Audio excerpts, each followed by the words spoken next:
Mornings in Plano always start the same way.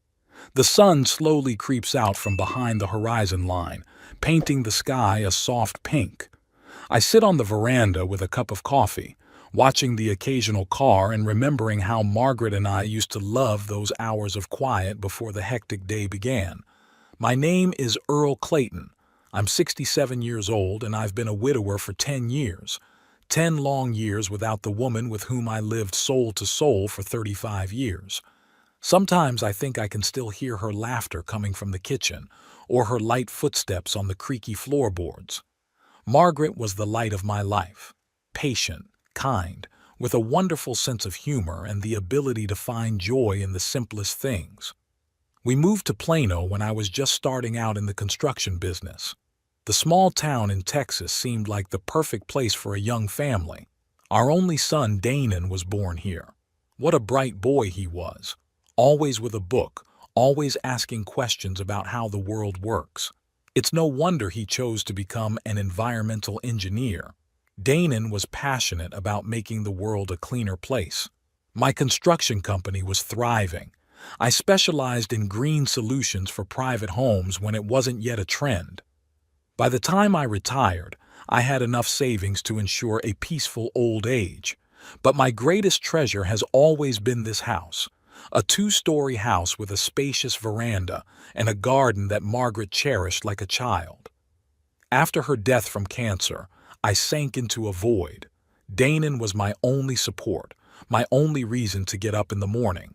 He came every weekend, called almost every day. He was still single at the time, working for a large environmental company in Dallas, doing projects to clean up industrial areas. "Dad, you need to socialize more," he said. "Why don't you join a retirement club or reconnect with friends?" I nodded, but it made little difference. My interlocutors were the birds in the garden and old photo albums. That had all changed 4 years ago when Danon met Phoebe Throckmorton. He literally glowed as he talked about a yoga teacher with amazing energy and a special way of looking at the world. I was happy for my son and looked forward to meeting the girl who had so enchanted him. I remember our first meeting. Phoebe was attractive, slim, with long dark hair tied in a careless knot and eyes the color of green tea. But that same evening I felt a chill. Something in her gaze alerted me. She smiled, asked polite questions about my life, but the smile didn't reach her eyes. They remained attentive, assessing. "What a lovely house," she said then, looking around the living room. "And the grounds are so big. It must be hard to keep track of it all by yourself, huh?" There was something in her voice that made me tense. "I manage," I said. "Besides, the gardener comes once a week." The wedding was 6 months later, a modest ceremony in the botanical gardens. Danon was radiant with happiness. Phoebe smiled sweetly as she accepted congratulations. I presented them with a large check so they could make a down payment on a house of their own. "That's too generous, Dad," Danon said then. But I saw Phoebe's eyes sparkle at the sight of the check. To my surprise, the young couple didn't buy a separate place. Phoebe quickly found reasons why they should live with me. "Earl, it's environmentally friendly to share living space. Plus, you won't have to live alone, and we could save up for our dream house." Danon was in favor of the idea, and soon they were moving. Our spacious house suddenly became cramped. Phoebe brought a lot of knickknacks, her energy crystals and incense, the smell of which gave me a headache. But I tolerated it, seeing that my son was happy. With each passing month, however, I realized more and more clearly that I was the third extra in the house. Phoebe was never overtly rude. No, she acted more subtle. "Earl, could you keep the TV down? I'm teaching an online yoga class." "Earl, Danon and I would like to have dinner alone tonight." "Earl, your habit of getting up early is keeping us from getting a good night's sleep." Gradually, my life shrank like a shagreen skin. I began to use the common rooms less, leaving the house more often to stay out of the way. But it was my house, built with my own hands for my family. After about a year of living together, Danon noticed my condition. "Dad, is everything okay?" He asked me one evening when we were alone. Phoebe had left for a weekend seminar on spiritual practices. "Everything's fine, son," I replied, not wanting to drive a wedge between him and my wife. "You've been a little lost lately, and you're not using the living room much. It's still your home, you know." There was so much genuine concern in his voice that I almost told him the truth. But instead, I just kept it to generalities about just getting older and needing less space. Danon didn't seem convinced, but he didn't push it. After that conversation, however, I noticed him watching the interaction between Phoebe and me more closely. 2 years ago, I made a decision that seemed right at the time. I had signed the house over to Danon, with the sole condition of a lifetime residency for myself. It was my gift to my son, my support for his family. "Are you sure, Dad?" Danon asked when I informed him of my decision. "Absolutely. The house should belong to the young people. I don't need it." Danon hugged me so tightly I could hardly breathe. Phoebe's reaction, on the other hand, was restrained. She thanked me, but there was a calculating glint in her eyes that I didn't like. After the paperwork was done, I noticed that Phoebe became even more aloof with me. She no longer made any effort to maintain even the semblance of a warm relationship. I was now a guest in their home, not a member of the family. Danon continued to work at his company, often staying late into the night. I could see the tension gradually building between him and Phoebe. They began to talk less often, spending more time apart. Phoebe left more and more often for seminars and retreats, returning with strange ideas and new demands on the household. And then something happened that turned my life completely upside down. One ordinary Tuesday, 3 weeks ago, the phone rang. Danon had died of a heart attack right on the job. He was only 36 years old. The funeral was a blur. I stood at my boy's casket, unable to believe I had outlived my own child. It's wrong. It's against all the laws of nature. Parents shouldn't bury their children. Phoebe held herself aloof at the funeral. She wore a black dress and dark glasses, which she didn't take off even in church. I didn't see her cry. She spent most of the time socializing with her relatives, a thin woman introduced as her sister and a stern man she called uncle. After the ceremony, there was a memorial dinner at our, now her, house. People talked about Danon, reminiscing about how kind, smart, talented he was. I sat in the corner, unable to utter a word. Phoebe walked between the guests, accepting condolences, but never once came near me. The next week passed in a daze. I barely left my room, couldn't eat, had trouble falling asleep. Pictures of Danon's life flashed before my eyes. Here he was taking his first steps. Here he was walking to school with a huge backpack. Here he was getting his college diploma, glowing with pride. And here he is, being lowered into the ground, forever. Exactly a week after the funeral, Phoebe knocked on my door. I opened it and she came in uninvited, glancing around my room.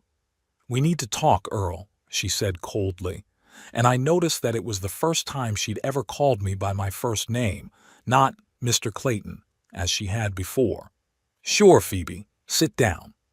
She remained standing with her arms crossed over her chest. "I think we'd both be better off if you found another place to stay." I blinked, not believing my ears. "Excuse me?" "The house is mine now, as Danon's wife, and I want to live alone. You need to move out." I felt the blood rush from my face. "Phoebe, we just buried my son, your husband, and you're telling me this now?" She shrugged. "When? A month from now? A year from now?" It had to be said anyway. I own the house and I want to use it as I see fit. "But I have a life estate," I reminded him. "That was a condition when I signed over the house." Phoebe grinned. "The condition is no longer valid. I consulted a lawyer. You can sue, of course, but it's long and expensive, and I can make your life here very unpleasant. I looked at this woman my son once loved and didn't recognize her. Where had gone the sweet, smiling Phoebe who had won my boy's heart? "You have a week to move out," she said icily. "I've already contacted a real estate agent and they can show you some affordable retirement apartments." She turned and left the room, leaving me in a daze. 1 week. She's giving me a week to leave the house where my entire life has been spent, the house where I hold the memories of Margaret and Dannon. I sank down on the bed, feeling my heart pounding. The grief of losing my son was mixed with anger and powerlessness. Do I really have to leave? Is this really what Dannon would have wanted? I didn't sleep a wink that night. I lay staring at the ceiling and thought about my son, about our last conversation, about the way he looked worried and determined at the same time, the way he hugged me tighter than usual, as if he knew it would be the last time we'd see each other. The morning Phoebe left to teach her yoga class, I started packing up my most prized possessions and photos. Not because I was going to give up, but because I didn't trust this woman. I didn't know what she was capable of doing to get me out of the house. I pulled Margaret's old jewelry box from the dresser where I kept important documents, and then my eyes fell on an envelope that hadn't been there before. On it was written in Dannon's handwriting, "To Dad. Open if necessary." With trembling hands, I opened the envelope. Inside was a folded piece of paper, a note from Dannon. I unfolded it and began to read. "Dad, if you're reading this, it means something has gone wrong. I hope you never open this envelope, but I need to back up. I've made arrangements with Wilton Paxton, an old friend of ours. Contact him immediately. He'll explain everything. And remember, whatever happens, I love you. Dannon." I reread the note several times, trying to make sense of it. Wilton Paxton had been our family lawyer since the days when I first started the construction business. He'd helped me with the paperwork when I'd signed the house over to Dannon. What could Wilton possibly know? I pulled out my phone and dialed a number I hadn't dialed in a couple years. Wilton answered after the third ring. "Earl, old buddy." His voice sounded warm, but with a hint of concern. "I was going to call you myself. My deepest condolences about Dannon. It's terrible." "Thank you, Wilton." My voice sounded hoarse. "I found a note from my son. He said to get in touch with you." There was a long pause. "Then it's time," Wilton sighed. "We need to meet, Earl. The sooner the better." We agreed to meet in an hour at his office. I walked out of the house, trying not to make any noise. I was shaking with the anticipation of something important, the hope that my son had left me more than just a goodbye note. Wilton's office was in a small, historic building in downtown Plano. The receptionist, who had known me for many years, smiled sadly and immediately ushered me into the office. Wilton, a heavy-set man with a graying beard and kind eyes behind glasses, stood to meet me. "Earl, old friend," he shook my hand firmly. "Have a seat." I sank into the leather chair across from his desk, feeling my heart pounding. "What's going on, Wilton? What did Dannon know that he left me that note?" Wilton sighed and opened his desk drawer. From there, he pulled out a file folder.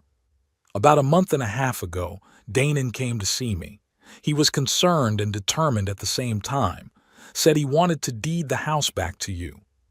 I felt out of breath. "What? But why?" "He didn't go into details, but he said he was worried about your future. Mentioned that his marriage was going through a rough patch, and he wanted to make sure you were safe no matter what happened." Wilton opened the folder and pulled out a document with official seals. "Here's the deed of gift, Earl. It's all legal, notarized. The house belongs to you again." Dannon insisted that the procedure be expedited and quiet. He said he'd tell you everything himself when the time came. I took the documents with shaky hands and tried to read the legal text, but the letters blurred before my eyes. Did he say anything else? About Phoebe? About their relationship? Wilton adjusted his glasses and looked at me carefully. "I'm a lawyer, Earl, and I'm bound by professional ethics. But as your friend, I'll tell you this. Dannon was very concerned. He mentioned that Phoebe had changed, that she— Wilton hesitated, searching for words. That she wasn't the woman he thought he'd married. I leaned back in my chair, trying to comprehend what I'd heard. Memories of the last months of my son's life flashed before my eyes. A lot of things made sense now. Danon had really changed about 2 months before he died. More withdrawn, thoughtful. He stayed late at work more often. I put it down to fatigue and work problems, but now I realize it was deeper than that. I remembered our conversation a week before he died. We were sitting on the porch, Phoebe away on another seminar. Danon was drinking a beer and staring at nothing. "Dad," he said suddenly, "do you ever feel like you've made a mistake, but it's too late to make a change?" "Of course, son," I replied. "Everyone makes mistakes. The question is how you deal with them." He paused, twirling the bottle in his hands. "What if the mistake affects not only you, but other people as well? If you let down the ones you love?" I put my hand on his shoulder. "Danon, what's going on? You can tell me everything." He opened his mouth as if he was going to say something, but then he shook his head. "Nothing, Dad. Just thinking out loud. Never mind." The next day, I caught him talking on the phone. He was talking quietly but tensely. "No, I can't just walk away. Yes, I understand the risks. We need to do this right, legally." Seeing me, he quickly ended the conversation and smiled a strained smile. Now, sitting in Wilton's office, I realized that Danon had probably been planning the divorce even then, and was worried about me, about what would happen to me afterward. "Earl," Wilton's voice brought me back to reality. "There's something else you need to know." Danon left a video message in case something happened to him before he explained everything to you. He was very insistent that I only give it to him in the event of his absence. Wilton pulled out a flash drive and held it out to me. "This is a copy. I keep the original in my safe. I'd suggest you watch it in my office if you're up for it." I nodded, feeling a lump come up in my throat. Wilton turned on the computer, inserted the flash drive, and turned the monitor toward me. After a few seconds, Danon's face appeared on the screen. He looked tired but determined. "Hey, Dad, if you're watching this video, it means something went wrong and I wasn't able to tell you everything in person. I hope it won't be necessary, but I have to back it up." He ran a hand through his hair, a gesture that always gave away his nervousness. "I signed the house back over to you, not because you asked or hinted. You would never do that. I did it because I realized what a mistake I'd made in tying my life to Phoebe." He sighed heavily. "The last few months I've discovered a lot of things I hadn't noticed or didn't want to notice before. Phoebe isn't who I thought she was. She's self-serving, and her attitude towards you. That was the final straw.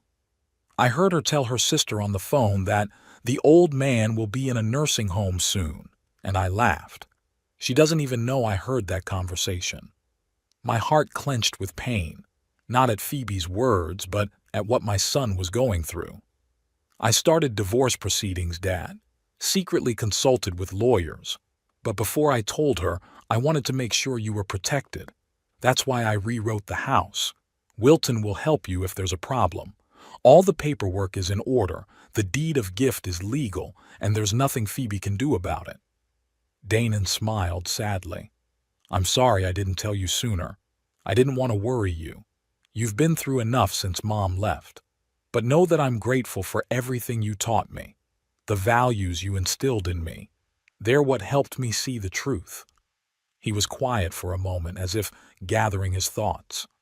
"I love you, Dad, and I know I'm doing the right thing."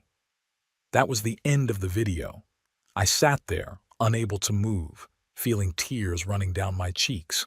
My boy, my smart, kind boy. "He wrote it down 2 weeks before he died," Wilton said quietly.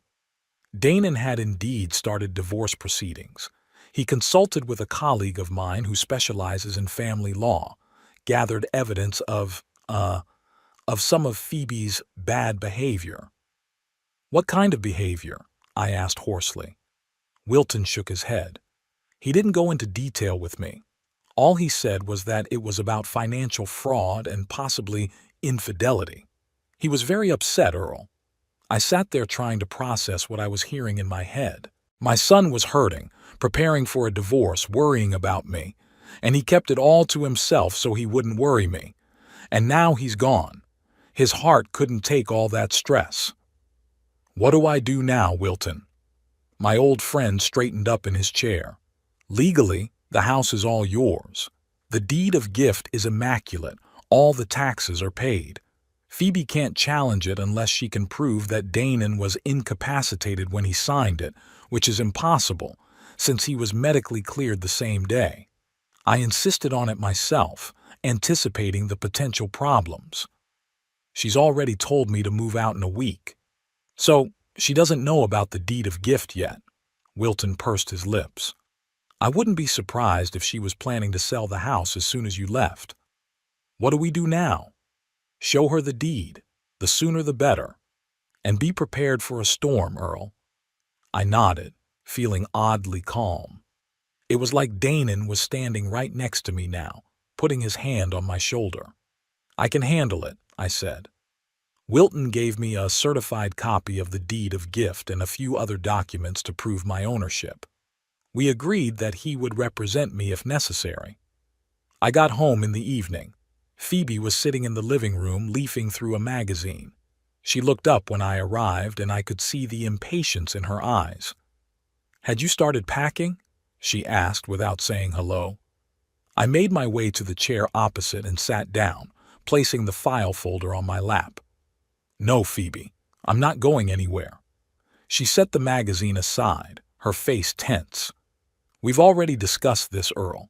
The house is mine, and I want you to move out. I slowly opened the folder and pulled out the deed of gift. I'm afraid you're wrong, Phoebe. The house belongs to me. Here are the deeds. I held out the papers to her. She frowned, took them, and began to read them. I watched her expression change from bewilderment to shock, from shock to rage. What is this? Her voice trembled. It's a forgery. Danon would never... It's a legal document, Phoebe. Danon signed the house back over to me a month and a half ago. It's all legal, notarized. She jumped up. The papers fell out of her hands. You forced him, manipulated him. He would never... I didn't know anything about it until today, I replied calmly. Danon did it on his own initiative, and left a video message explaining his reasons. Phoebe turned pale. She knew my son well enough to know that he could have anticipated this situation and prepared for it. It's not true, she whispered, but without the same confidence. It is true, Phoebe, and you know it. Danon realized who you really are. He started divorce proceedings before he died. She stared at me wide-eyed. Then she grabbed the documents off the floor and began to frantically reread them, as if hoping to find some mistake, some loophole. I'll argue it, she finally said.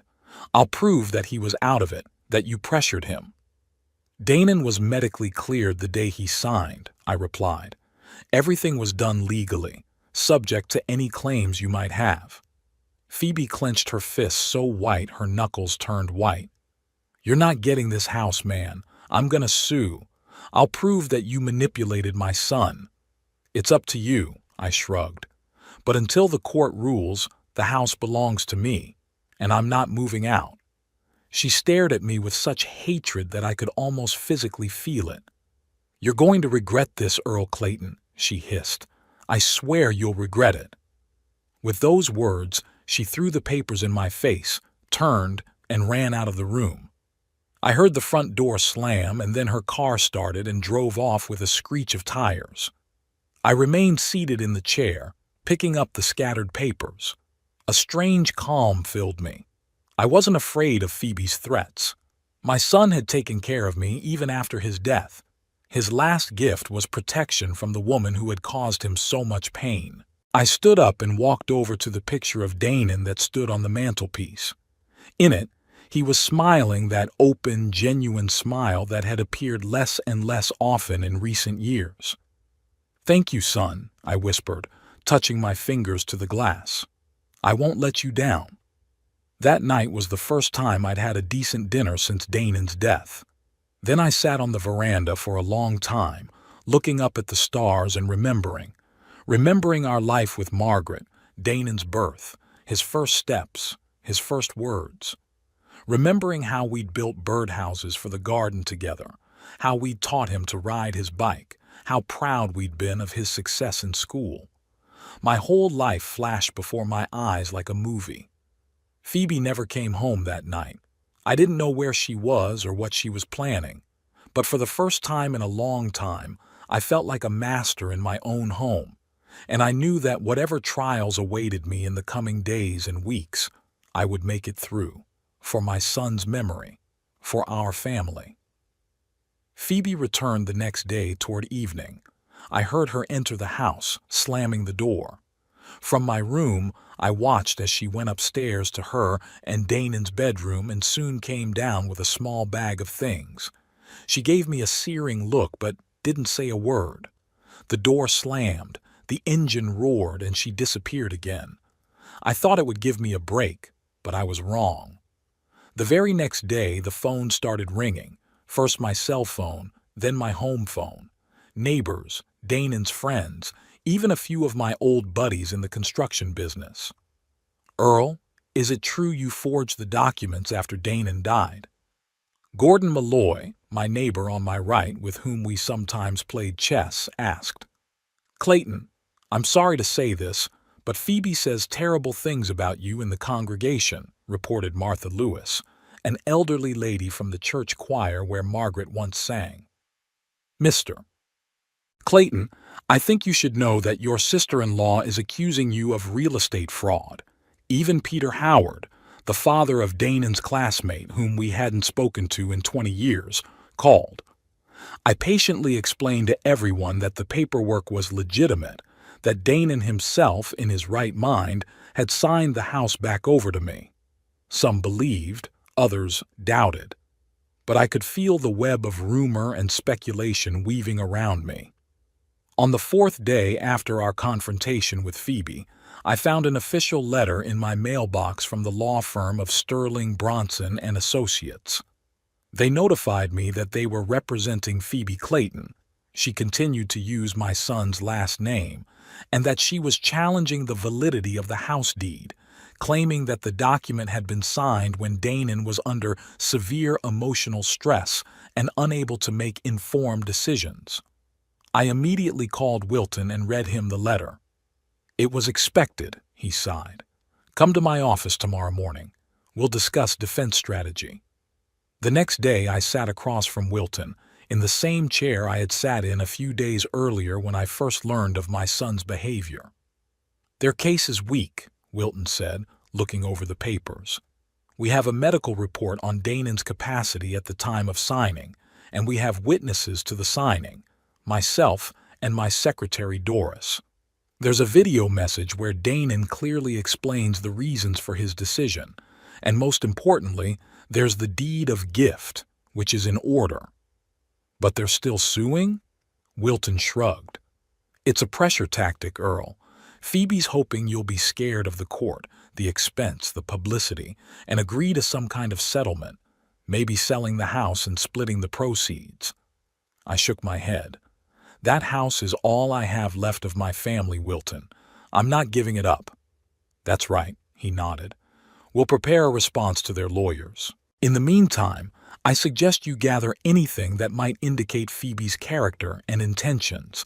Any documents, letters, maybe tapes of conversations. Anything that shows her true colors.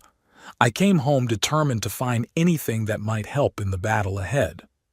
I started with Danan's belongings, which I still couldn't bring myself to sort through. His office, a small room on the first floor, was still as it had been when he was alive. A computer, stacks of papers, pictures on the walls, mostly of the nature he so loved to protect, and a few of our family photos. There were surprisingly few pictures of Phoebe. I started with the desk drawers. The top one held the usual office supplies, bills, receipts. In the second were folders of work papers, the land reclamation projects he was so proud of. And in the bottom, locked drawer, which I opened with a spare key I'd kept since the days when I'd helped assemble this desk, I found a leather notebook. It was Danin's journal. I never knew my son kept a diary.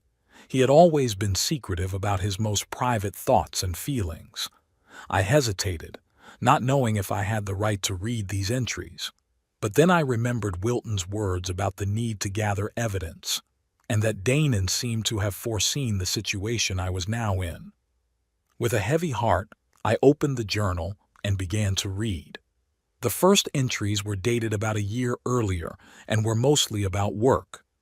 Danon wrote about the problems with the river cleanup project, the bureaucracy, his fatigue. Occasionally he mentioned Phoebe, mostly in passing, without much emotion.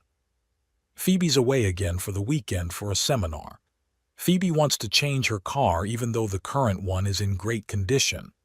Had an argument with Phoebe about my delay at work.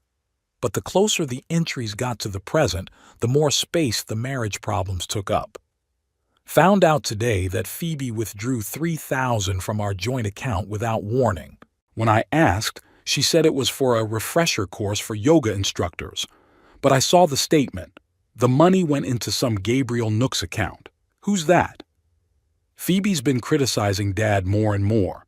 She says he takes up too much space in the house, that his habits annoy her. Today she said outright that she'll breathe easier when he moves out. I reminded her that I own the house, and the condition of the transfer was that Dad lived there for life. She just snorted and walked away. Overheard Phoebe talking to her sister by chance. She was saying that the old man is ruining her life and that after I die, the first thing she'll do is kick him out the door. After I die, as if she was already planning my funeral. It made me cringe. What is happening to the woman I loved? And finally, the last entry, dated the very day Wilton says Danon executed the deed of gift. Went to Wilton's today. Signed the house back over to my father. Can't risk his welfare. Phoebe's not who I thought she was. Found proof of her connection to Gabriel, several months of deception, and her financial fraud, withdrawing money from our accounts, spending it on him, some dubious investments. When I asked about Gabriel directly, she denied it, called me paranoid. But I saw their texts, their meetings on her phone calendar. I started divorce proceedings. But before I tell her, I need to protect my dad. He's already lost his mom. I'm not going to let him lose the house as well. I closed the journal, feeling a lump rise to my throat. My boy had suffered, struggled with betrayal, tried to protect me all alone, not wanting to disturb me. And then his heart gave out. I carefully put the diary back in the drawer. It wasn't just evidence for the trial. It was my son's final testimony of love. And I couldn't let his last will be broken. That same day, I decided to contact Danon's colleague, Rory Balcom. My son had often mentioned him as a close friend from work. Maybe he knew something more? It wasn't hard to find Rory's number. It was listed in Danon's contacts on his home computer. I dialed the number, mentally preparing myself for an awkward conversation. Rory Balcom speaking, a cheerful male voice answered. Hello, Mr. Balcom. This is Earl Clayton, Danon's father. There was a pause. Mr. Clayton, my deepest condolences. Danon was a wonderful man and friend. Thank you, Rory. I'm calling because I need to know something about the last weeks of my son's life. It's important. Of course, anything I can do to help. I took a deep breath. Did Danon ever talk to you about problems in his marriage? About Phoebe? Pause again. Longer. Mr. Clayton, I'm not sure I should. Please, Rory. I'm not asking out of idle curiosity. Phoebe is trying to challenge Danon's last will and testament, and I need to defend myself. Another pause, then a sigh. Yes, he's been talking, especially in the last few months. He's been, very upset. What exactly did he say? That he discovered her infidelity with some spiritual instructor, Gabriel, that she was spending their joint money on him, on some dubious seminars and investments, and that she, wasn't very nice to you. Did he mention the divorce? Yes. Rory's voice grew quieter. He was consulting with lawyers, gathered evidence. He was very methodical about it, as he was about everything, and very worried about you, about how it would affect you. Did he say anything about the house?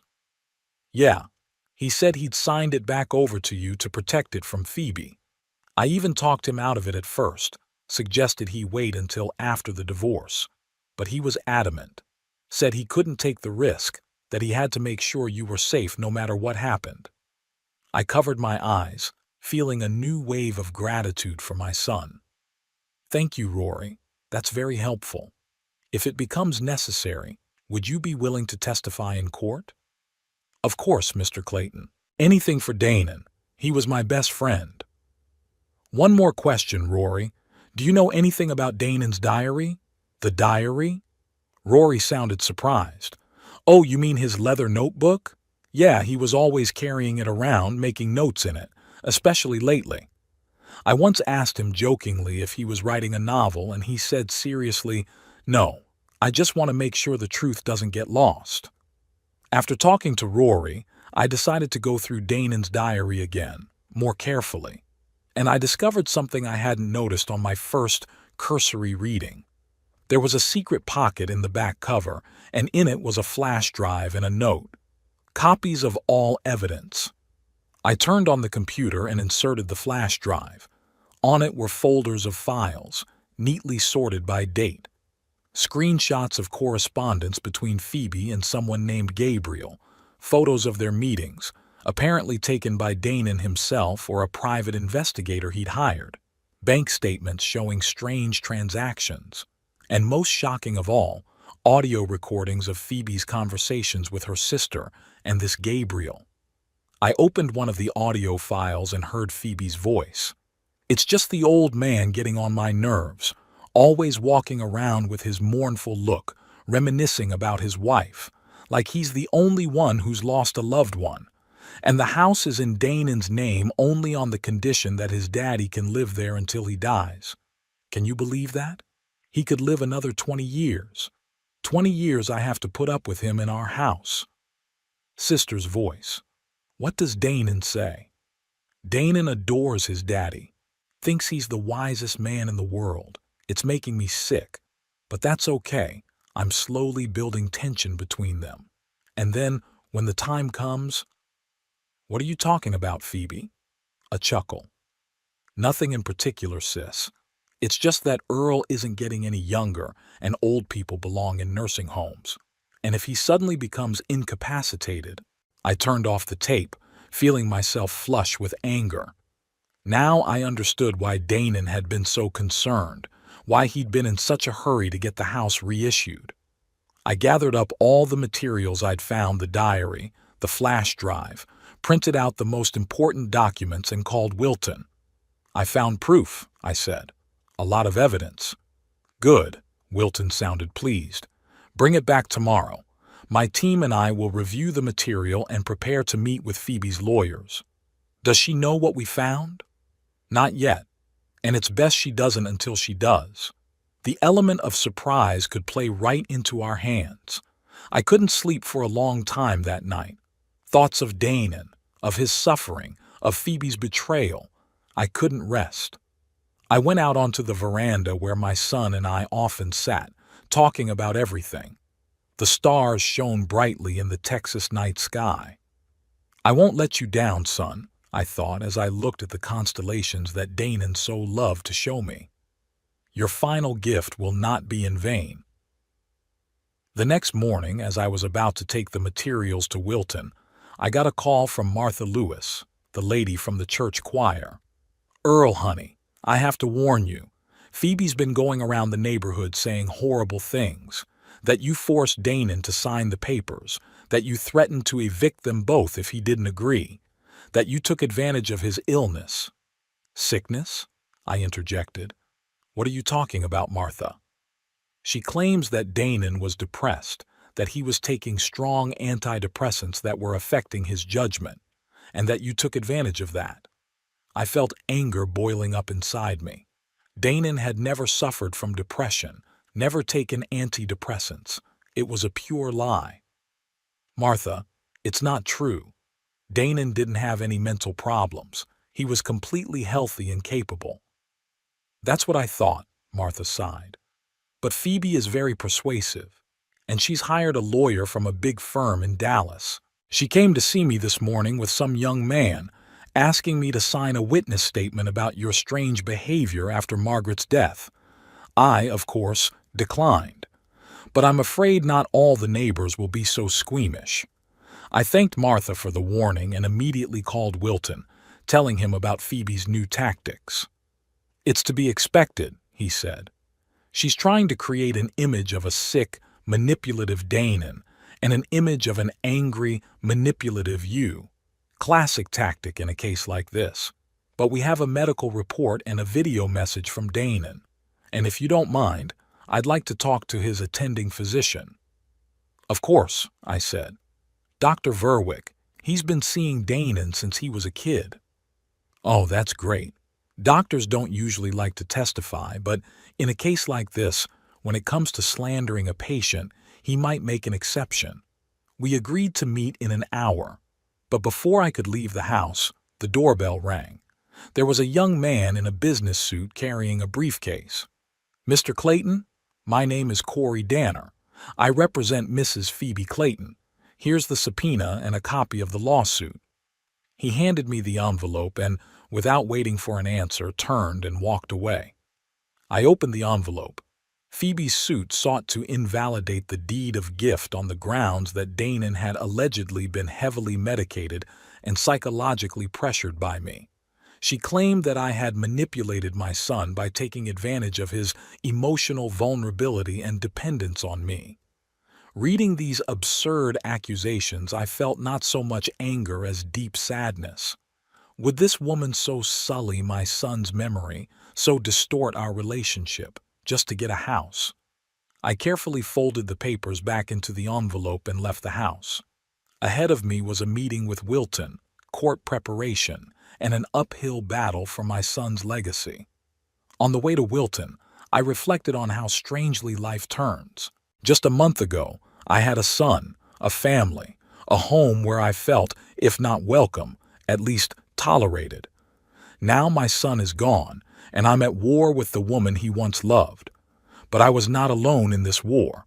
Danon, even in death, stood by me. His journal, his foresight, his love gave me the strength to move on. The trial was scheduled for 10 o'clock in the morning. I got up at 5, unable to lie in bed any longer. I was as nervous as a schoolboy before an exam. Wilton picked me up at 8:30 so we could go over the defense strategy one more time. Don't worry, Earl, he reassured me as we drove to the Plano County Courthouse. We have a solid case. The deed of gift is impeccable, and all the witnesses are on our side. But Phoebe seems to be willing to do anything, I objected. Who knows what witnesses she's found and what they'll say about me and Danon? That's what cross-examination is for. Wilton patted my shoulder. Don't worry about it too much.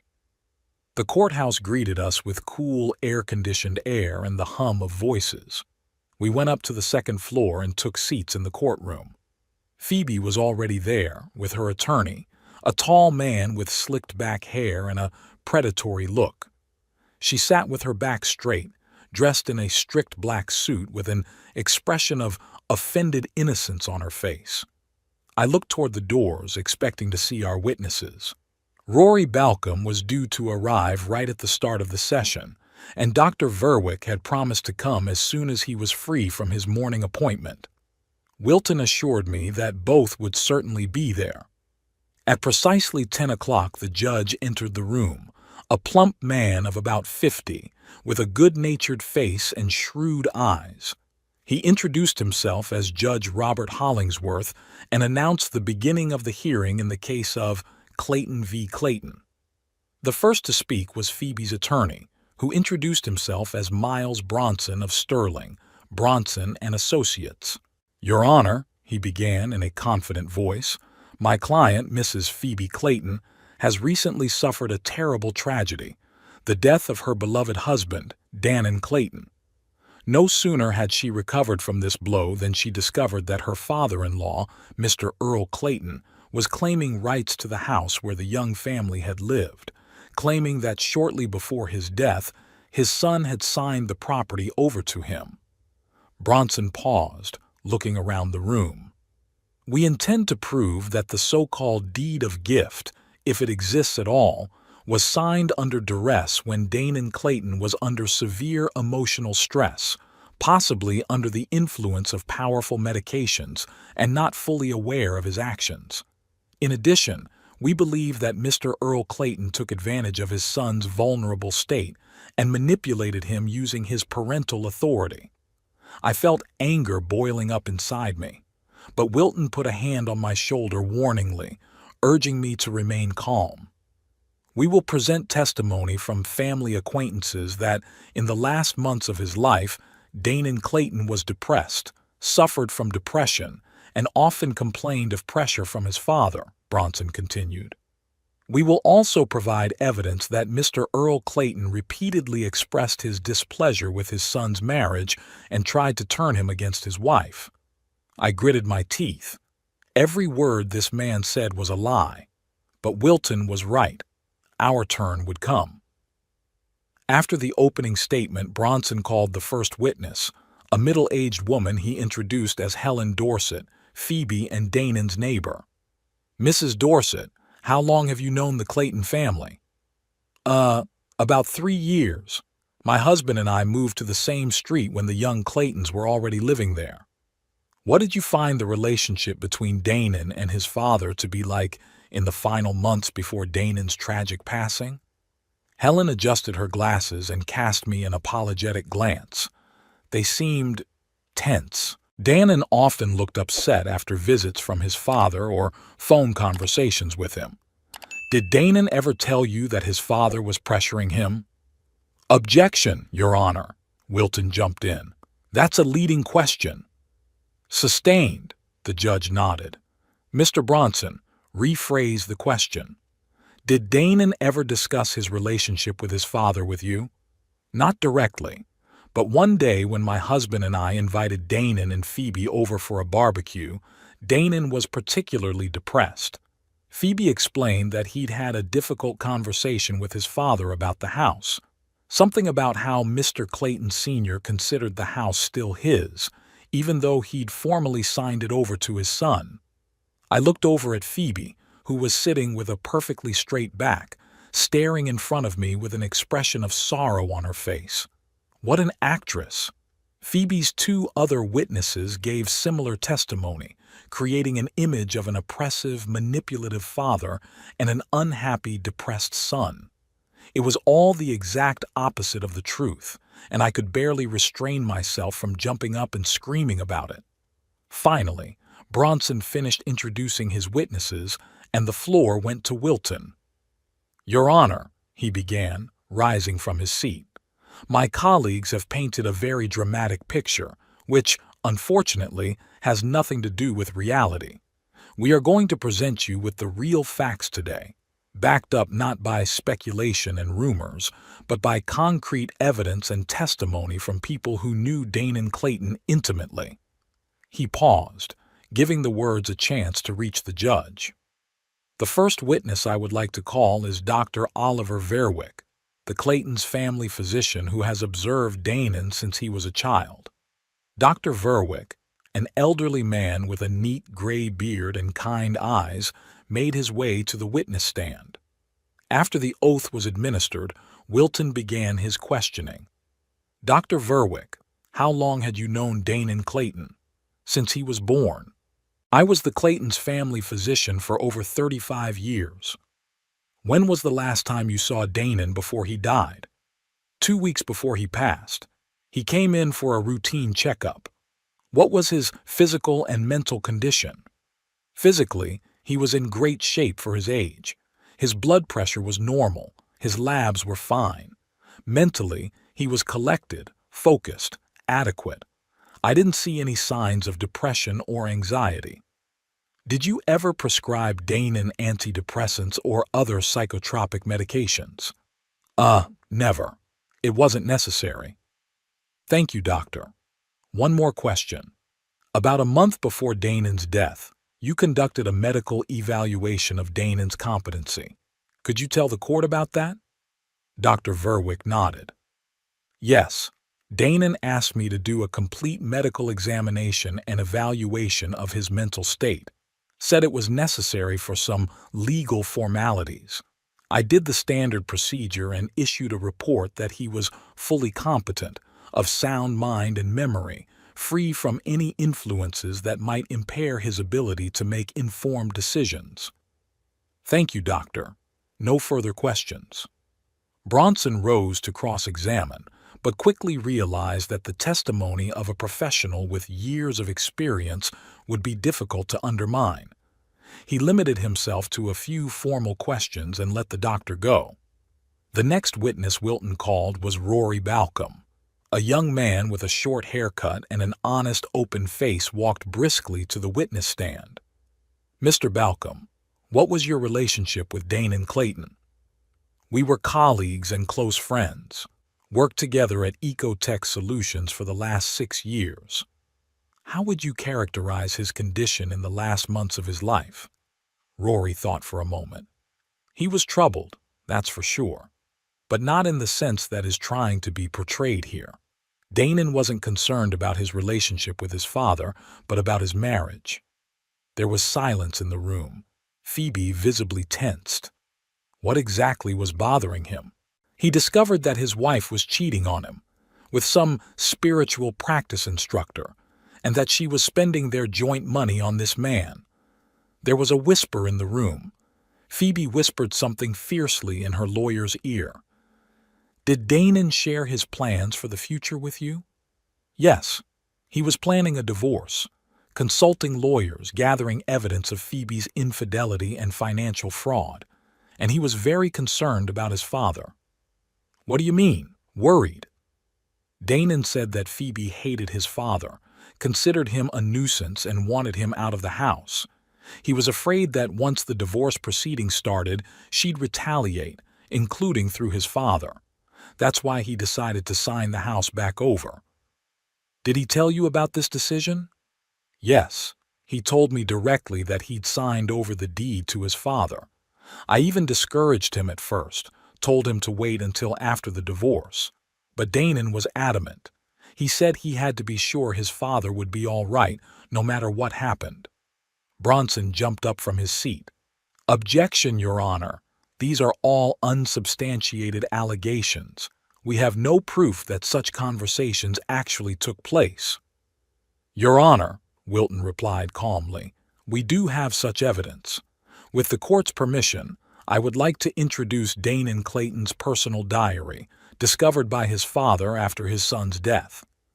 The judge nodded and Wilton handed the diary to the bailiff. In this diary, Wilton continued, Danon details his deteriorating relationship with his wife, his suspicions later confirmed of her infidelity and financial fraud, and his decision to sign the house back over to his father to protect him. The judge went through the diary carefully, lingering on the bookmarked pages. The court accepts the diary as evidence, he finally said. Mr. Bronson, you may continue to cross-examine the witness.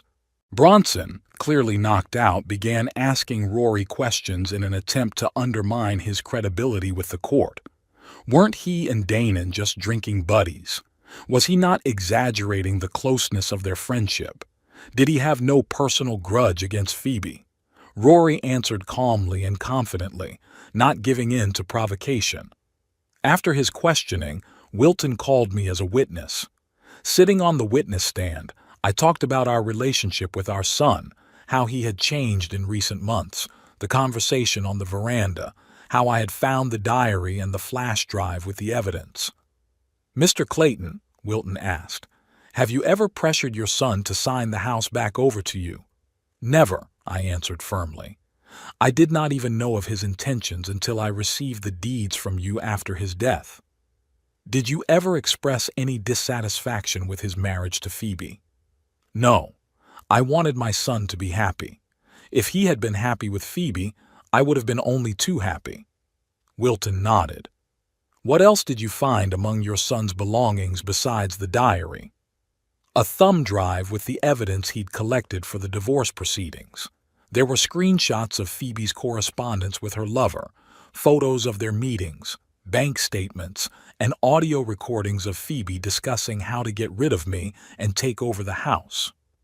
Your Honor, I would like to present this evidence to the court, Wilton said, handing the judge a flash drive and printouts of key materials. As the judge studied the evidence presented, I looked at Phoebe. She had turned pale and was frantically whispering something to her attorney, who looked increasingly worried. The court accepts these materials as evidence, Judge Hollingsworth said. Mr. Bronson, your cross-examination. Bronson, clearly unprepared for this turn of events, asked me several questions about my relationship with Phoebe, trying to portray me as a jealous father-in-law, not ready to share his son with his daughter-in-law. But his questions sounded unconvincing, especially in the face of the evidence presented. After my testimony, Wilton called the last witness, himself. He recounted how Danon had come to him asking him to execute the deed of gift, how he had insisted on a medical examination to eliminate any doubt about his capacity, and how he had left a video message in the event of his death. Your Honor, I would like to present this video message to the court, Wilton said, handing the judge another flash drive. A screen was set up, and everyone in the room saw Danon, pale but determined, explaining his motives, his concern for me, his disappointment in his wife, and his decision. There was silence in the room after the video was viewed. Phoebe lowered her head, her shoulders shaking, whether from sobs or rage.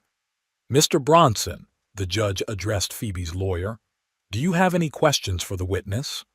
Bronson rose slowly. No, Your Honor. In that case, I will recess the court to review all the evidence presented. The trial will resume in 2 weeks, same time. He struck the gavel, and the session was adjourned. As I left the courtroom, I noticed Phoebe saying something vehemently to her attorney. She threw me a hateful look and quickly walked out the side door. It went even better than I expected, Wilton said as we left the courthouse. The judge is clearly impressed with our evidence. I'm pretty sure the ruling will be in our favor. Thank you, old friend. I shook his hand. I couldn't have done it without you. Thank your son, Earl. He's got it all figured out. We agreed to meet in a few days to discuss further strategy, and we went home. That evening, I got a call from Wilton. Earl, I just got word that Phoebe fired Bronson. Apparently, she's looking for a new lawyer or dropping the suit altogether. Is that good news? More like cautiously optimistic, but I'd advise you to be especially careful in the coming days. Phoebe's backed into a corner which makes her unpredictable. What do you mean? She may try to, get or destroy some evidence. Do you have an alarm system in your house? No, never needed one.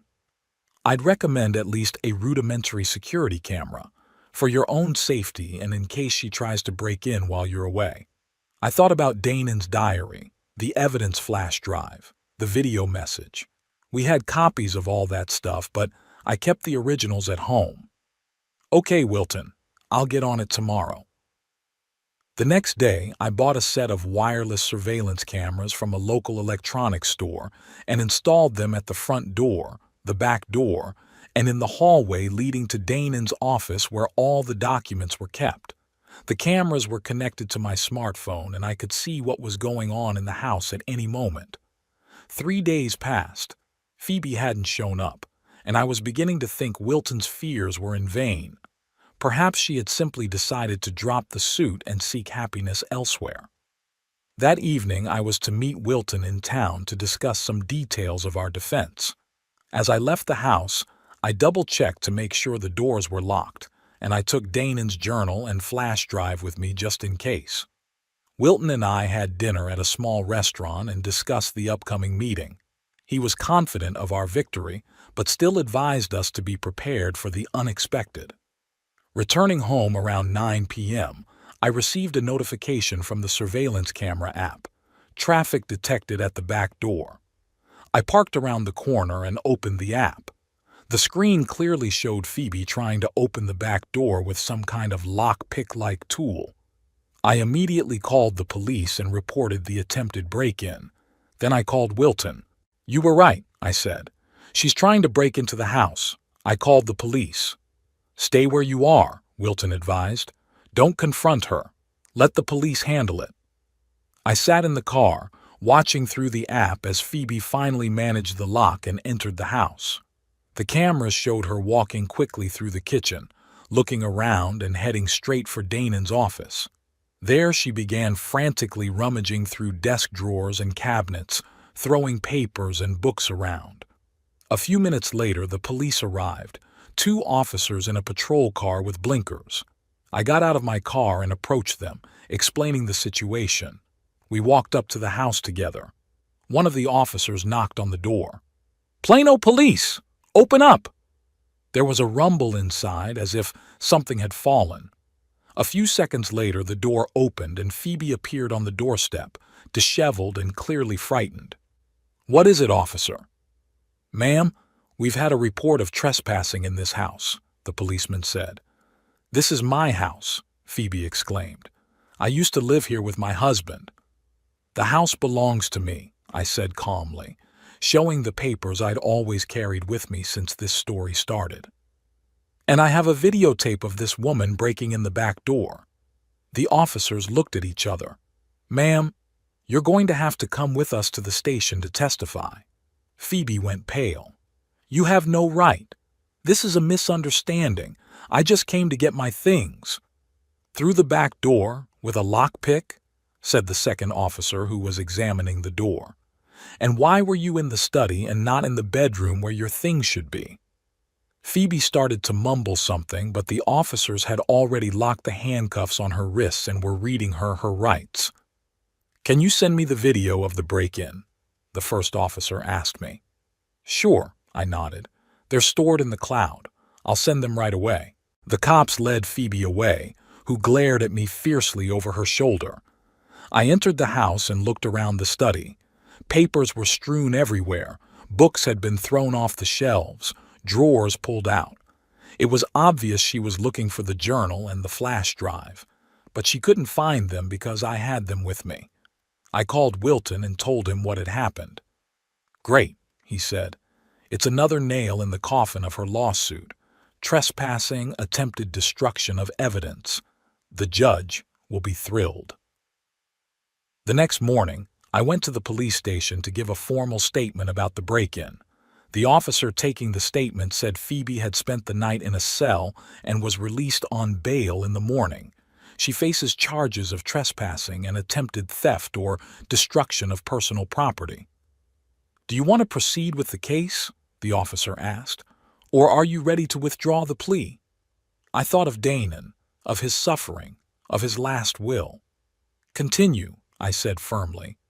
"This is not just a hack. This is an attempt to destroy my son's memory and devalue his last will." The officer nodded understandingly and continued filling out the paperwork. When I returned home, I found another letter from the lawyers, this time from a new firm, Jameson, Frost and Company. They advised that they were now representing Phoebe Clayton in a contested deed of gift case and asked that the next court hearing be postponed to a later date due to the need to review the case file. I gave the letter to Wilton, and he said this is a standard delaying tactic. They realized they were losing and now they're trying to buy time, he explained. Maybe they're hoping you'll get tired and settle, or that some evidence will disappear, witnesses will change their minds. But we're not going to give them that opportunity.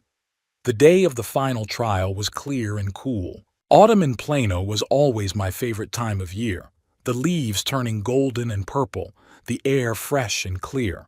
Margaret loved fall. Danon did too. I put on my only decent suit, the same one I'd worn to my son's wedding. I tied my tie with trembling hands. Today, everything was going to be decided. Today, the truth was going to prevail. Wilton picked me up, just like last time. In the car, he went over our files one more time. "The videotape of Phoebe's break-in is our trump card," he said, closing the folder. "It's not just proof of her dirty ways, it's proof that she knew the evidence against her existed and was trying to destroy it." I nodded, looking out the window at the streets floating by. Strangely, I didn't feel any hatred or even anger toward Phoebe, just tiredness and a longing for this to be over. "Do you think she'll show up in court?" I asked. "She has to," Wilton answered. "Her new lawyers are too expensive to just drop the case, but I wouldn't be surprised if they tried to file a motion to dismiss or offer a last-minute settlement." "I'm not taking any deals," I said firmly. "And you shouldn't," Wilton nodded. "The law is on our side." The courthouse was crowded. It appeared that our case had resonated in the small town. A lot of people knew our family, knew Danon. In the hallway, I spotted a few neighbors, Dr. Verwick, even a few of Danon's colleagues, including Rory. Phoebe arrived accompanied by her new legal team, 2 young men in impeccable suits with leather briefcases. She didn't glance in my direction, keeping a straight face with an expression of offended dignity. As Judge Hollingsworth entered the room and everyone took their seats, one of Phoebe's new lawyers, who introduced himself as Jeffrey Jameson, took the stand first. "Your Honor, before we proceed, I would like to make a motion to dismiss for lack of subject matter." The judge raised an eyebrow. "Explain, Mr. Jameson." "My client, Mrs. Clayton, has received new information that has changed her perspective on the situation. She's prepared to accept the validity of the deed of gift and withdraw her suit, provided Mr. Clayton doesn't press charges of trespassing." Wilton immediately rose to the occasion. "Your Honor, my client will not agree to those terms. We insist on continuing the hearing and ruling on the merits of the case." The judge shifted his gaze to me. "Mr. Clayton, is that your position?" I stood up. "Yes, Your Honor. This isn't just about the house. This is about my son's last will and testament, which I am obligated to honor and protect." The judge nodded. "In that case, the motion is denied. Mr. Paxson, you may proceed with the presentation of your evidence." Wilton thanked the judge and called his last witness, a technician from the company that installed the security cameras in my house. "Mr. Jenkins, will you tell the court when and under what circumstances were surveillance cameras installed in Mr. Clayton's home?" The young man, nervously adjusting his tie, told how I went to their store, explained the situation, and asked them to install a rudimentary surveillance system. "It's a standard home security kit," he explained. "Wireless cameras with motion sensors, cloud storage." "And when exactly were these cameras installed?" 4 days before the break-in incident." "Thank you. Tell me, is it possible to tamper with or alter the footage from these cameras?" "No, sir. The system automatically records timestamps, and any tampering would be visible to forensics. In addition, all recordings are saved in encrypted form in cloud storage, access to which is password protected."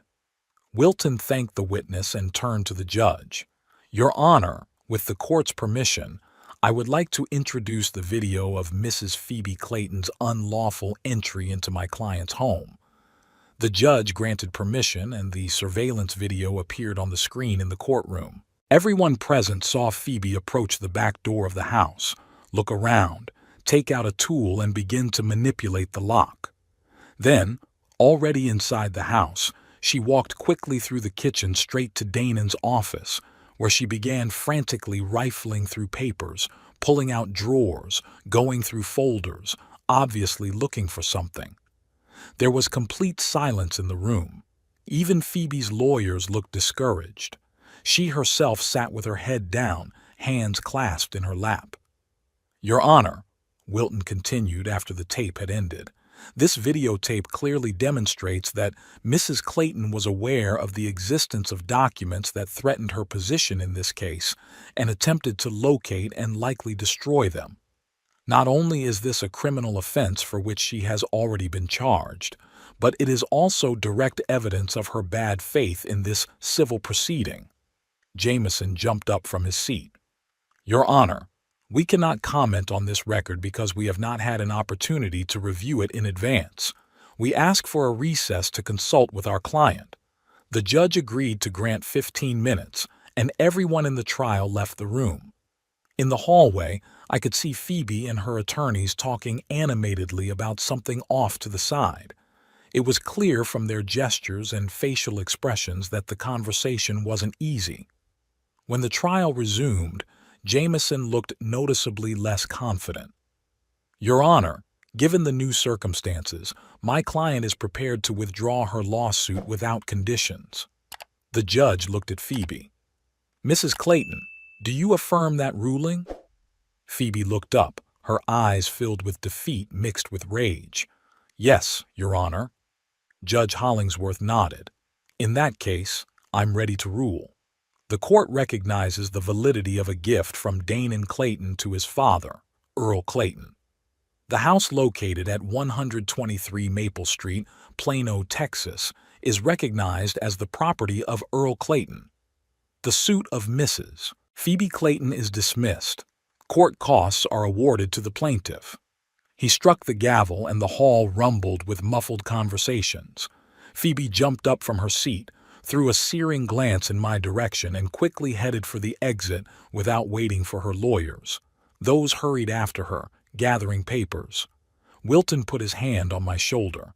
Congratulations, Earl. Justice had been served. I nodded, feeling strangely empty. The victory hadn't brought the joy I'd hoped for. After all, this battle wouldn't bring my son back to me. People came up to us.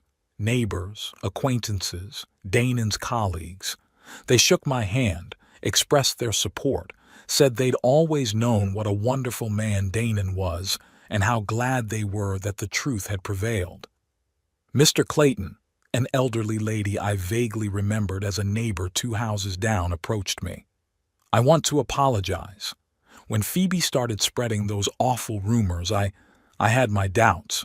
But now I see the kind of person she really is, and what your son was. I'm so sorry for your loss. Thank you, I nodded. Dr. Verwick shook my hand firmly. Danon would be proud of you, Earl.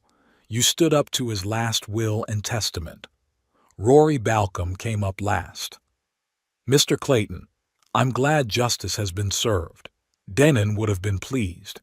If you ever need help, any help, just give me a call. I thanked everyone, but felt drained and tired. Finally, when everyone had dispersed, Wilton and I walked out of the courthouse. What now? I asked, looking at the busy street in front of us. Now, Wilton answered. You go on with your life, Earl, just as Danon would have wanted you to. I walked back into the house that was now officially and irrevocably mine. It seemed so empty, so quiet. Danon's room, his study, his belongings all reminded me of the son I had lost, and yet I felt his presence, his support. The next weeks passed in peace and quiet. Phoebe never showed up again. Through her lawyers, she requested permission to take her personal belongings, and I agreed, but on the condition that she come accompanied by a bailiff. And so she did. Phoebe silently collected her belongings under the bailiff's watchful eye without a word to me. Gradually, life was falling into a new rut. I began sorting through my son's things, sorting through papers, photos, books. It was a painful but necessary process. I found some solace in it, like having one last conversation with Danon, one last chance to get to know him a little better through the traces he'd left behind. One day, while sorting through his desk, I found a folder with sketches of a project Danon had been working on shortly before his death. It was a plan to redevelop an old industrial neighborhood in Plano into an environmentally friendly area with affordable housing for students and young professionals. Danon always said that the city lacked affordable apartments for young people, especially community college students, many of whom had to spend hours commuting from neighboring towns. This finding got me thinking. Our house was too big for one person. The second floor, where Danon and Phoebe's bedrooms and guest room used to be, was empty. What if... The next day I called my old friend Harris Jennings, an architect with whom I had once worked in the construction business. Harris, I have an idea and I need your advice. We met and I outlined my plan to him, to convert the second floor of the building into 3 small separate apartments for students, separate entrances, minimal renovations, and keeping the overall look of the house. It's doable, Harris said after studying the layout. It would require remodeling, separate utilities, permits, but it's doable. Are you sure you want to do this, Earl? Students can be noisy. Noise is life, Harris, I replied. This house has been quiet for too long. The paperwork and renovation process had taken months. It was spring when the work was done, and I was able to advertise the apartments. The first to respond was Kyle Neiman, an environmental science student from a local college. When he came in for an interview, I was struck by his resemblance to young Danon not in appearance, but in the way he spoke, in his passion for his work, in his genuine interest in environmental issues. I'm working on a project to clean up the city's lake, he said with such enthusiasm that I smiled. We are using a new biofiltration technology. If everything works out, it can be applied to other reservoirs. My son was an environmental engineer, I said. He would approve of your project. Kyle's eyes lit up. Really? I'd read several of Engineer Clayton's papers on industrial land reclamation. He was an innovator in the field. We talked for another hour about Danon's projects, about today's environmental issues, about how small decisions can lead to big changes. At the end of the conversation, I knew Kyle would be my first tenant. Soon others were found. Elisha Tanner, a history student, quiet and reserved but with sudden bursts of enthusiasm when the conversation turned to her major, and Vince McCoy, an information technology major, a bit scruffy but friendly and always willing to help with any computer or smartphone problems. The house filled with life. In the evenings there were often muffled voices from upstairs, laughter and sometimes music. Not too loud, my tenants were quite tactful. On weekends they would sometimes gather on my veranda and I would treat them to coffee and stories of old Plano. 6 months had passed since the trial. May was particularly warm and sunny, and the flowers in the garden, once planted by Margaret, were blooming profusely, filling the air with fragrance.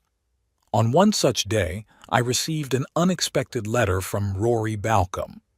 He wrote that he had accidentally bumped into Phoebe in Austin, where he was traveling to a conference. She was with a man she introduced as her fiancé, Gabriel Nook. They had, she said, moved to Austin a few months ago and were planning to open their own spiritual practice center. Thought you should know, Rory wrote. She seemed quite content with her life, as if Danon had never existed. It upset me, but then I thought maybe it was for the best. She lives her life, we live ours. And Danon's memory stays with those who truly loved him. I folded the letter and decided it was time to visit my son. I took a bouquet of wildflowers, which he always preferred to lush roses, and drove to the cemetery. Danon's grave was well maintained. I came here every week, cutting the grass, removing leaves, sometimes just sitting there and telling him the news, as if my son could hear me. "Hi, son," I said, placing the flowers on the headstone. "I've got news. Do you remember Phoebe? She moved to Austin with that Gabriel guy. I hope they'll be happy, or get what they deserve. Either way, she's out of our lives." The wind rustled in the leaves of the trees as if it were an answer. "I also did something I think you'd like. Remember how you always said there wasn't enough student housing in town? I converted the second floor into apartments. There's 3 young guys living there now. One of them, Kyle, is an environmental studies major like you. He's working on a lake cleanup project. You'd approve." I was quiet, listening to the silence of the cemetery, broken only by bird song. "Thank you, son, for everything, for protecting me even after you were gone, for being who you were. I miss you every day. But now I know I can move on. You gave me not only a roof over my head, but a new purpose to help young people like you always wanted." On the way back, I stopped by the college where I picked up Kyle after class. We agreed that I would show him some of Damon's old blueprints that might be useful for his project. On the way home, Kyle talked about his plans, his new water purification methods, and how important it was to preserve nature for future generations. I listened and smiled, thinking about how Damon would have said the same thing, probably in the same words. In the evening, sitting on the veranda with a cup of coffee, I looked up at the stars and thought about the strange twists and turns of fate, about how a loss can turn into a new beginning, about how my son, even after leaving, continued to care for me and even, in a way, guide my life. Now my house was once again filled with voices, laughter, and life boiling over. And though the pain of loss would never completely go away, I knew that Damon would have approved of my choices, approved that his home had become a haven for those who strove for knowledge and a better future, as he himself had once done. That night, for the first time in a long time, I fell asleep with a light heart, without nightmares or troubling thoughts. I dreamed of Damon, smiling, calm, standing on the lake shore with a fishing rod, just like when we used to go fishing on weekends as kids. He turned to me and said, "That's right, Dad. It's just the way it's supposed to be." When I woke up in the morning, I felt peaceful. Life went on. Not the same life as before, but still a life in which there was room for both the memory of the past and hope for the future. From upstairs came the muffled voices of my tenants going to class. I went upstairs to make coffee. The day promised to be good, and so did all the days that followed. I no longer felt like a lonely old man lost in a house that was too big.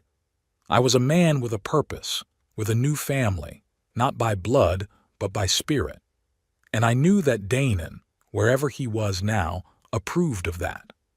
Every evening, sitting on the veranda, I would mentally talk to my son, telling him about my business, my new charges, as I called the students, my plans for the future. And though he could not answer, I felt his presence in every corner of the house, in every rustle of leaves in the garden, in every ray of sunlight coming through the window. His last gift, this house, was not just a defense against Phoebe's greed, but a new beginning for me, a life where I could carry on my son's work, helping young people, giving them a piece of the wisdom and kindness I'd once invested in Damon. And when Kyle, excited and happy, came running in to tell me that his lake cleanup project had been approved and a grant had been awarded for implementation, I felt that somewhere out there, beyond our comprehension, Damon was smiling at the sight of it all.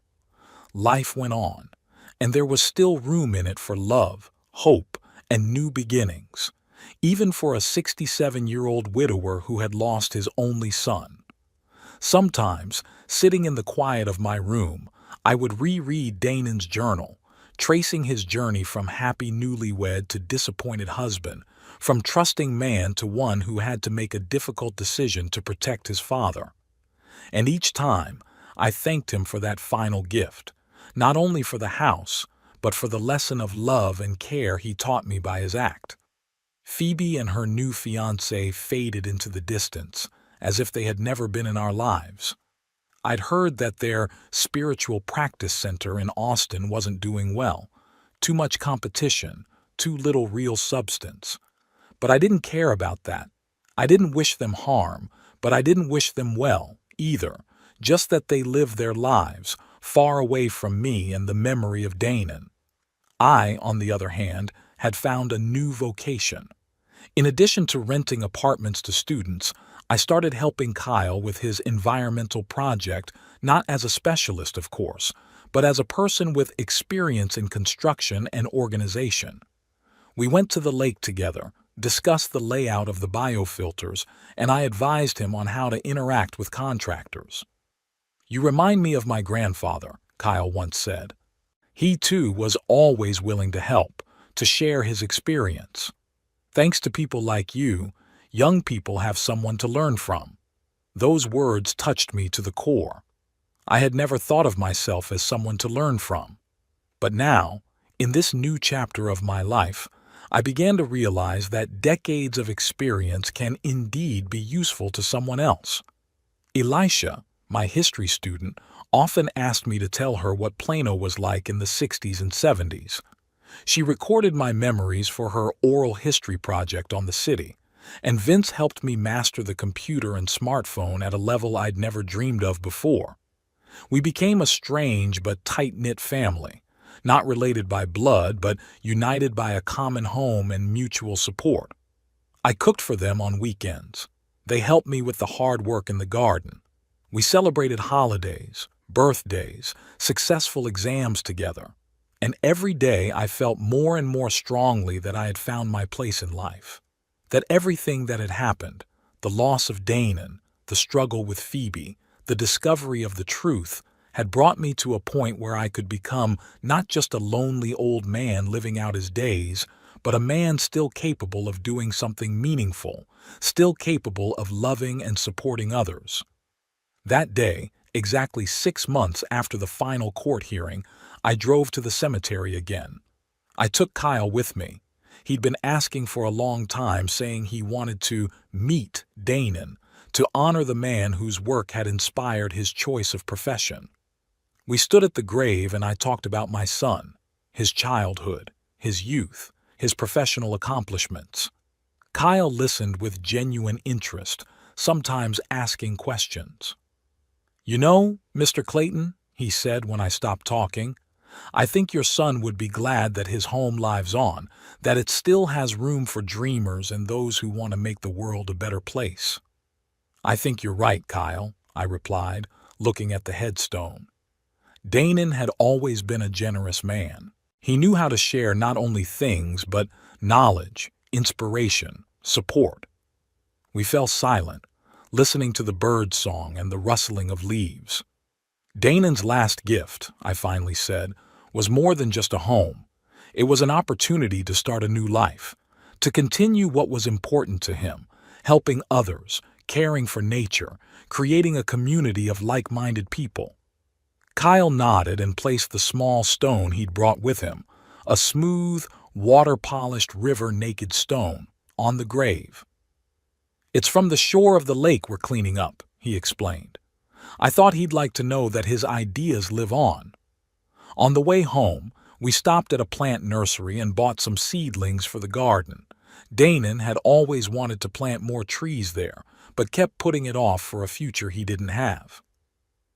In the evening, all my tenants gathered in the backyard and we planted the trees together. Elisha suggested naming each one after someone we had lost but wanted to remember. The first tree, of course, became Danon. The second one I named Margaret. Kyle, Elisha, and Vince also found names for the rest of the saplings. Looking at these young people planting trees that will probably outlive them, I realized that this is what life is all about, creating something that will be left behind, passing on your wisdom to the next generation, being a link between the past and the future. Danon gave me more than just a house. He gave me a new purpose and meaning in life, and for that, I will be grateful to him for the rest of my life.